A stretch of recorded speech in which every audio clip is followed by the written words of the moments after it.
கிறிஸ்துவிலே மிகவும் பிரியமானவர்களே, 12/10/2025 தேவன் நம்மை கண்ணின் மணி போல வழி நடத்தி வந்தாரே. வாருங்கள் ஒன்றாக இருந்தவருக்கு நம்ம நன்றி பலிகளை செலுத்துவோம். நன்றி அப்பா, நன்றி நன்றி நன்றி. உடைய இறக்கம் கிருபை மகிமை எங்களை சூழ்ந்து கொண்டதற்காக நன்றி. உடைய கோலும் கைத்தட்டி எங்களை தேற்றுவதற்காக நன்றி. உடைய அற்புதமானது எங்களுடைய வாழ்க்கையிலிருந்து செயல்படுவதற்காக நன்றி நன்றி நன்றி நன்றி நன்றி. We love you Lord Jesus. Amen. இன்று நாள் முழுவதும் நம்மை வழி நடத்தி வந்த தேவனுக்கு நன்றி செலுத்துவோம்.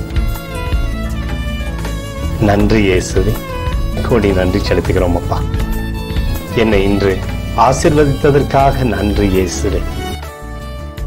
நல்ல உணவு, நல்ல உடல் சுகத்தையும் தந்ததற்காக நன்றி இயேசுவே.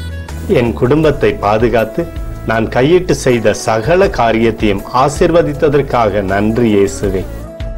இன்றைக்கு என் வாழ்வில் நீர் கொடுத்த எல்லா ஆசீர்வாதங்களுக்காகவும் கிருபைகளுக்காகவும் நன்றி இயேசுவே. இயேசுவே, உம்மை நான் நேசிக்கின்றேன். இன்று எல்லா தீமையிலிருந்தும் பாதுகாத்து வந்ததற்காக நன்றி இயேசுவே. உம்முடைய பரிசுத்த இரத்தத்திற்காகவும் பாதுகாப்புக்காகவும் நன்றி இயேசுவே. இரவிலே நல்ல தூக்கத்தை தந்து சொப்பனத்தில் என்னோடு பேசும் இயேசுவே. ஒரு புதிய நாளை கூட காணும்படி என்னை ஆசீர்வதிப்பதற்காக நன்றி இயேசுவே. கோடி நன்றி செலுத்துகிறோம் அப்பா. இந்த இரவு முழுவதும் நீர் எங்களை நன்மையினாலே திருப்தியாக்கி உறங்க செய்ய போவதற்காக நன்றி. எங்களோடு நீர் இடைப்பட போவதற்காக நன்றி. கோடி நன்றி. ஸ்தோத்தரிக்கிறோம் இயேசுவே, ஸ்தோத்தரிக்கிறோம் அப்பா. உமக்கே ஸ்தோத்திரங்கள். நன்றி இயேசுவே. ஆமென்.